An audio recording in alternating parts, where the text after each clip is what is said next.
Hey, it's Sarah. Real talk? How long has Start a Podcast been on your list? If you've been running your business for at least a few years and you keep thinking about podcasting but never actually do it, I've got something for you. I'm hosting for the very first time Podcast Launch Prep Week, December 8th through 12th. 5 days where we'll map out your strategy, plan 6 months of your content, and lock in your actual podcast launch date. No more someday. It's $99 fully credited toward your launch package. And we're capping it at just 50 people so everyone gets real support in a group environment. Right now, you can join the interest list at podfoxmedia.com and you'll get early access when cart opens. Turn your later into a launch date. See you there. Welcome to Big Brave Business. This is the podcast where we answer big questions reshaping entrepreneurship. I'm Sarah K. Heater, and this is Season 3. Each week, I'm bringing on my friends, mentors, and some of the best thought leaders I know.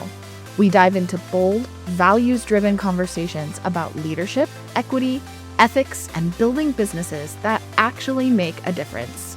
Ready to do business better? Let's dive in. Welcome back to another bonus episode of Big Brave Business. I'm talking about podcasting again. Don't hang up. Okay. That's what my business is. So that's what I'm going to talk about. But I think that this is interesting because I want to share with you in case you have a podcast, you're thinking of starting a podcast, but also because I think that this is important to consider for your own offers and to be able to communicate to your own community and in your own marketing. One of the things that you hear people say when it comes to kind of sales and sales psychology is to share who your offer is not for. And so often I see this completely misused and abused.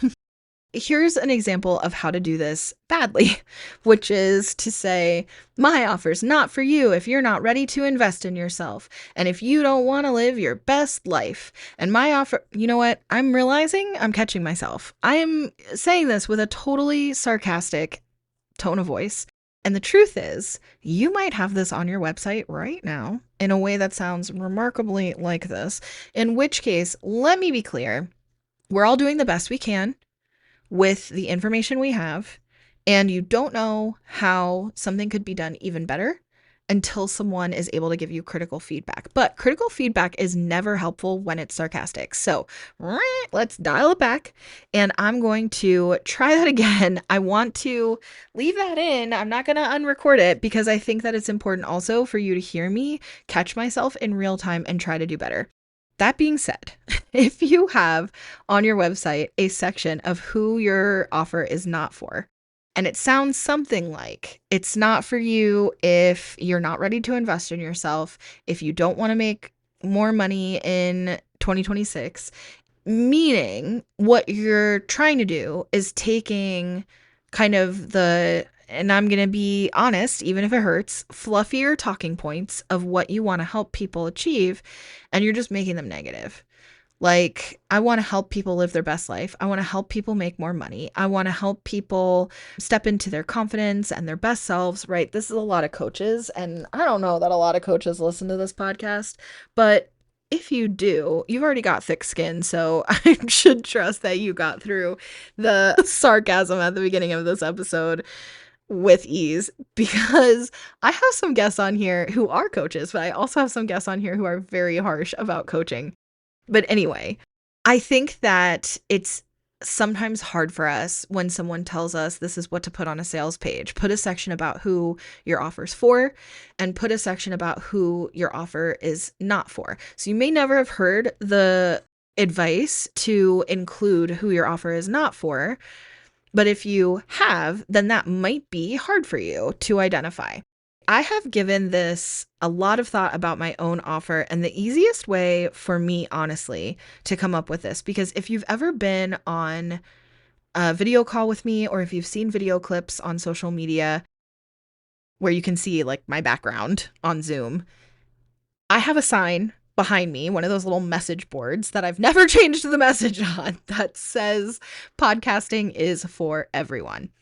And I do struggle a little bit with who should not have a podcast, who should not start a podcast, because I do really feel like everyone could benefit from having a podcast. So if you can relate to this, that you feel like truly everybody could benefit from your offer, then this can be difficult. And I think what has really helped me wrap my mind around who my offer is not for is that I'm not saying, number one, I'm not saying that podcasting is not for this person, but my offer is not for this person. That was the first thing that helped me. The second thing that helped me is, how do I know when I'm ready? Somebody asked me this in an interview on Instagram Live.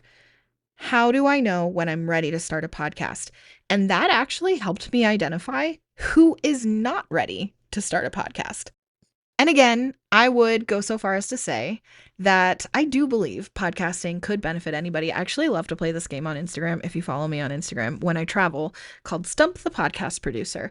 And I'll say, name any industry or a person with any job, and I will tell you how they could leverage the power of podcasting. That could include guesting, that could include limited series, that it could include a private podcast, that could include an ongoing traditional podcast, which is what I most often help people with. And that could include an audio summit, which is one of my favorite things to do. But with all of that game of, and y'all are real funny, you like to give me things like Spy and Garbage Man, and I still have answers for those things, by the way. So I genuinely do feel like a podcast could benefit everybody, and that doesn't mean everybody's ready to hire me and my team to help them leverage the power of podcasting for their business. So here's what I am going to go through is the 4 different kind of principles for whether or not I think a podcast is a good fit right now. And hopefully this will help you apply this to your own offer. And also, if you're thinking about a podcast, this is a quick way for you to kind of pre-qualify yourself if it's something that you're thinking of doing for 2026. So we talked about this last week in the previous bonus episode, but there is a statistic that is wild, which is that 50%, more than 50% of people who start podcasts actually quit before they reach episode 11. And there's a lot of reasons why this happens. Almost none of them are because they don't have any ideas about content. Okay, so most people who start podcasts have a ton of ideas and a whole grand plan for what they think their podcast is going to look like one day. So how do they go from that energy and momentum to quitting before episode 11? There are a lot of reasons. Number one, as I mentioned last week, this is very time consuming and takes a lot from you strategically, energetically, etc., and literal time, and frankly, money, because time is money. So at the very least, even if you're trying to DIY everything and be scrappy about it, which you totally can, it is still going, and in fact, then it's going to take even more time from you. So it's going to take that time away from your business. That's going to cost money. It takes a lot out of you. It takes a lot out of your schedule, and it costs money. That's a big reason why people quit before episode 11. And also, the kind of shiny newness of starting a podcast wears off, and all that's left is the work. I think that these are the biggest reasons why people quit. And then there's also the strategic piece, which is that people start because they think it's fun. They think they're smart and interesting, and you probably are smart and interesting, and you probably do have interesting conversations, and they probably could sometimes make great podcast episodes. But if you're not strategic about how to podcast well, then not all of them are good, and that can feel frustrating. And then also, how do you measure ROI if you don't have a strategy? So that's a big part of what we help people with, is trying to help more people get past episode 11. And I think there's a lot of advice out there about starting messy or build the plane as you go.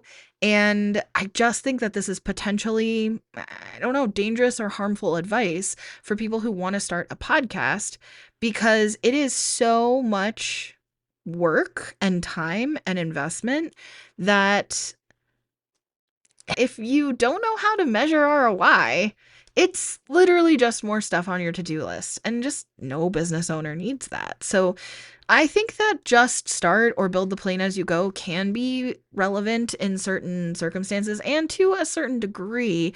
And you've heard a little bit of the behind the scenes of that about Podcast Launch Prep Week, which I am to some degree building as I go, but I'm not going in cold, right? There's strategic planning that's still going to happen, and there's some strategic decisions and some support and stuff that goes into it before people are in on it, right? So I think that that matters for podcasting as well. All right, let's get into the 4 things that are really important. Now, I can summarize a lot of this by saying the overall thing is that you've probably been in business at least 3 to 5 years. But I mean, I think if I was being really specific, I would say 5 plus. I feel really confident that you are ready. If you've been in business 3 plus years, you probably could be ready. And it is possible that you've been in business significantly less time than that and you're still ready. I tend to say 3 to 5 years or more because all of the 4 things on my list of the kind of pre-qualifying criteria, if you've been in business that long, those criteria apply to you, right? So you are pre-qualified. But let's talk about them. So the first thing is you need to already be really clear on who your ideal customer is. A lot of people want to start a podcast for everybody or the equivalent of everybody. So I can't tell you the number of times I've talked to somebody and either on a strategic consulting call, they already have a podcast and they're struggling to help it grow, or they are wanting to start a podcast or whatever it is, who say something along the lines of, I want to start a podcast or I have a podcast for people who are in the middle of a transition period. Or I have a podcast for moms.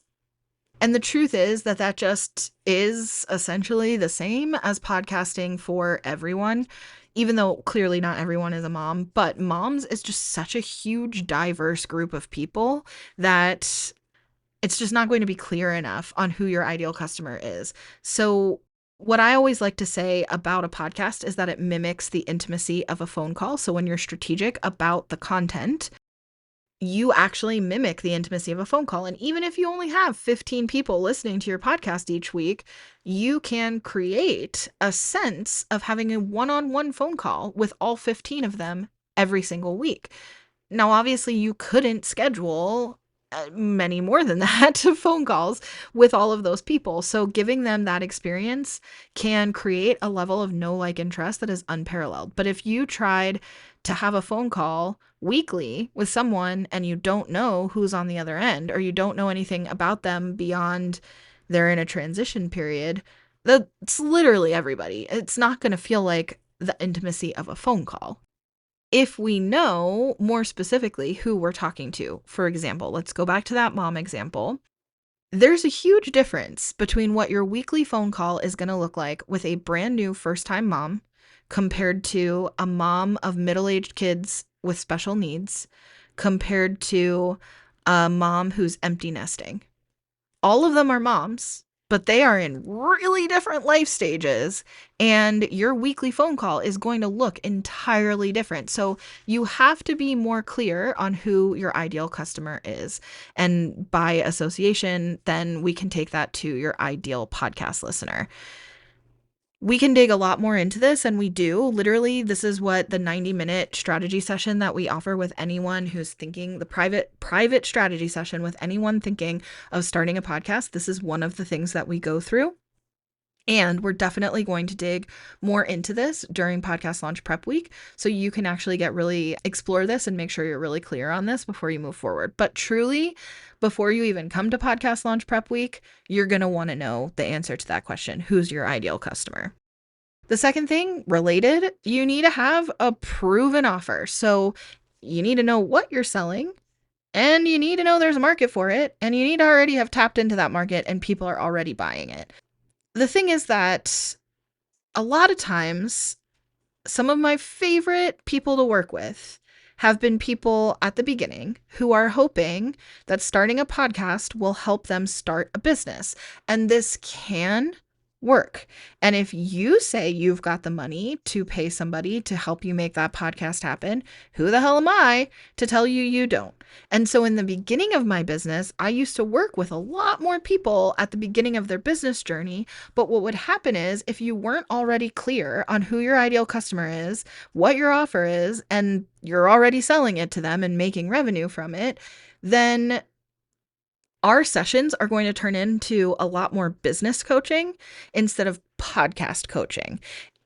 And you're just not set up for success if we have to do all the business coaching stuff first. And frankly, right now, at the time of recording this anyway, I am not a business coach. I'm actually quite freaking good at it, but I am not offering business coaching services. And really, you're not paying me for business coaching services. So to have to go through business coaching, like if what you need is business coaching, go do that first. And then once you've got a business that is profitable, then you can come back to me. And that's actually the third thing, is an honest look at your profitability.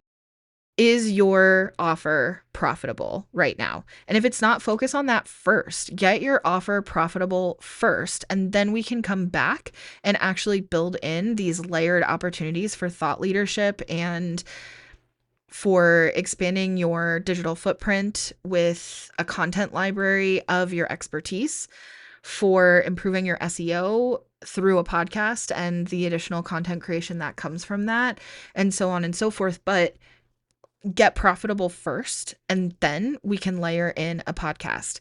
I think that it puts unnecessary pressure on both you and me if you're relying on the podcast helping you become profitable in order to afford to pay your monthly expenses for all of your business, but including my services, my team's services for podcast production. So you should already have that figured out. There are plenty of people out there, and maybe you listening to this, maybe you help people with this, who will help you identify your ideal customer and develop an offer and then actually make money from it. So go do that first, and then you can come back. The mental load when money is tight is going to put you in a position where the pressure on the podcast to perform in a certain way or to do a certain thing for you, or to be some kind of magic solution, magic tonic that's going to solve your problems, that is not setting you up for success. We want you to already be successful, and then we're going to layer a podcast in so that it fits into the goals that you're already working toward when you don't have that kind of pressure point there. And then the fourth thing is systems and team support. This is the one that most people don't want to hear, because I have to get realistic with you about the fact that a podcast is going to require work. I would love to be able to say that hiring me and my team makes it effortless and easy. And I hope that it does make it easier. That's certainly the goal. Hiring help, whether it's me or somebody else, is supposed to take some of the time away from what's needed from you, take some of the bandwidth away from what's needed from you, take some of the stuff off of your plate. But it's not going to take everything off of your plate. If you're hosting the show, it's still got to be you, babe. So I feel like this is a tough one, because especially when you're starting your business and like growing your business for the first time, when you're trying to market your offer, you're like, oh, but I swear it's not even going to be a big deal. You're not even going to notice that you're paying me all this money, and it's just going to fit like really cleanly into your life and make everything better. And it's going to be sunshine and rainbows, and you won't even realize that you've made this extra commitment. But like, unfortunately, the reality is that when it comes to a podcast, you, in order to do it well, like, it is going to take some time and effort from you. So you need to have the systems and structures in place that will allow you to invest time and energy into your podcast strategy and the content creation. Yes, I'm going to help you with that, and you're not doing it alone, and my team is going to help you. And if you join Podcast Launch Prep Week and you lock in your launch date during that week, December 8th through 12th, you're also going to have a small group cohort that also signed up during Podcast Launch Prep Week that you can support each other. And that's going to make that all easier and more fun. And it is still going to take time and effort from you. So what happens to your business if you now have to devote a couple hours a week or a couple days a month to your podcast, what's going to happen to your business. If your business is going to suffer, if it cannot stay profitable, or if you cannot continue to deliver on the demands in your business because you've stepped away for at least a couple of hours a week or a couple of days a month, then you have to figure that out first. And that could look like all kinds of things. Maybe that looks like AI or automation. Maybe that looks like hiring team support that are going to make you less needed in the day-to-day of your business. You don't have to be completely removed from your business or anything like that. You just need to be able to devote like a couple days a month to your podcast. So if that does not feel realistic for where you are at this point in your business, then we need to figure out that first so that it's sustainable for you, because if it's not sustainable, you're going to quit. So like I said, the timeline sweet spot is usually 3 to 5 years or more in business, because once you've hit, like I said, the 5-year mark for sure, if you've been in business for 5 years, you've already got all of that stuff locked in. You're not going to make it to 5 years of business and still not be profitable unless somebody's like just a total, what do they call it? Like a sugar mama. Unless you've got some kind of sugar mama in your life who is funding your expensive business that is not profitable, then that's not going to be an issue for you. So most of us aren't going to make it to 5 years without having profit. That doesn't mean every month is profitable. That doesn't mean every year is profitable. That doesn't mean you never have a slow season or a rough time or anything like that. That's not realistic. Business is business.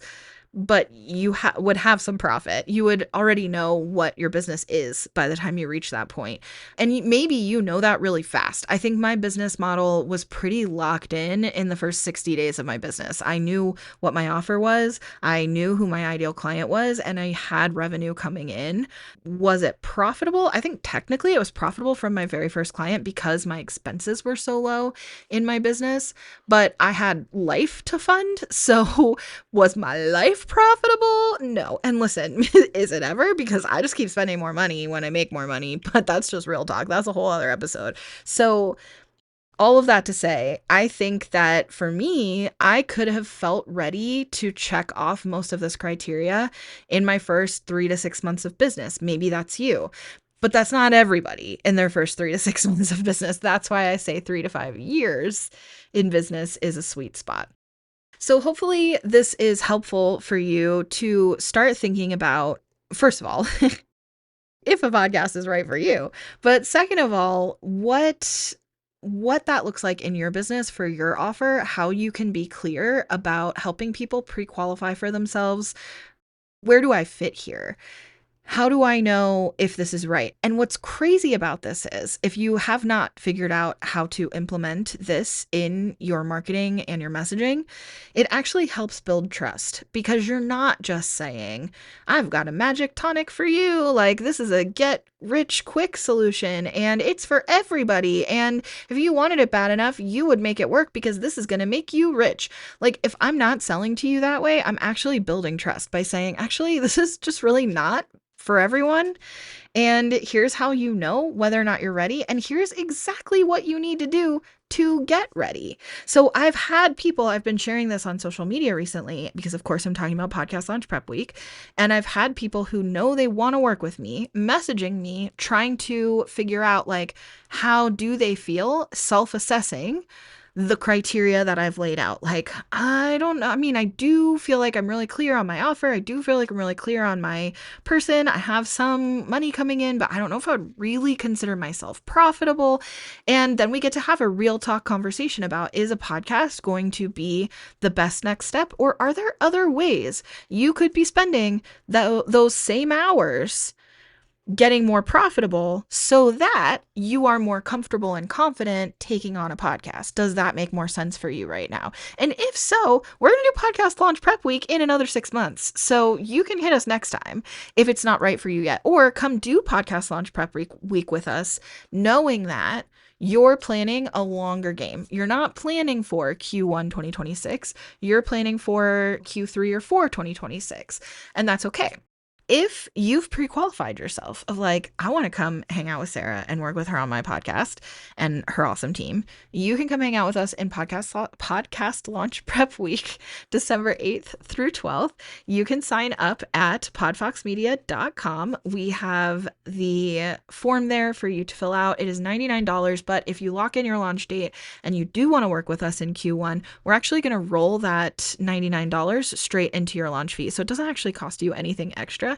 You just get podcast launch prep week. If you want to hear more about what that is, you can go to podfoxmedia.com and read about it. Or I did a bonus episode last week where I talked all about what it was like to come up with this idea and kind of plan it out and make sure that it fit with my core values and my mission for Podfox and how I want to like show up in the world, and shared a little behind the scenes sneak peek in how I worked on planning this, how I am working on planning this and preparing for this. So that's that. And if you just want to talk business or podcasting or any of the things, come find me on social media. I have my links and stuff all in the description of the episode, as always. But yeah, come and hang out with me either in Podcast Launch Prep Week or on social media, and let's chat business, let's chat marketing, let's chat all the things. This is the space. I shared this last week, but when Amanda and I started this podcast, we really wanted to feel less alone. Business and entrepreneurship is so fucking lonely. And we didn't want to be alone. We wanted to have a business bestie, and we found that in each other. And once we found that in each other, we wanted to expand that to have a community of business besties. And we wanted other people to feel less alone, people who were aligned with our core values and who were trying to do business the way we're trying to do business and build something meaningful and value driven like we are, and have real talk and get away from all that bad advice that makes you feel like shit. We wanted to connect with other people and help other people who feel like that feel less alone. So in sharing more behind the scenes about my business and the way I do things, I'm hoping to still achieve that with you. And also, of course, if you want a podcast, I hope we can work together on your show. And even if that means just from a consulting perspective, you don't have to hire my team as production in order to be my friend. That is not contingent for our friendship. So come slide into my DMs and let's chat about all things business, entrepreneurship, marketing, messaging, podcasting, etc. And I hope to see you in Podcast Launch Prep Week if this sounds like you. All right. See you on Tuesday.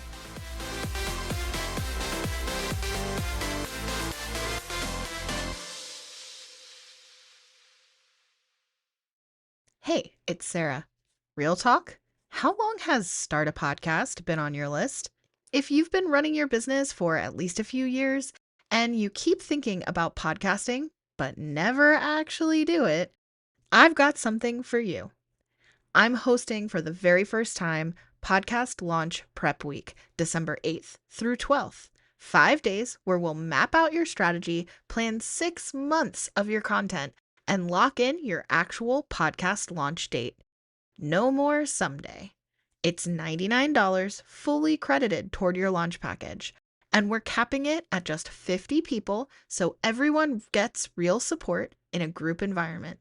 Right now, you can join the interest list at podfoxmedia.com and you'll get early access when cart opens. Turn your later into a launch date. See you there.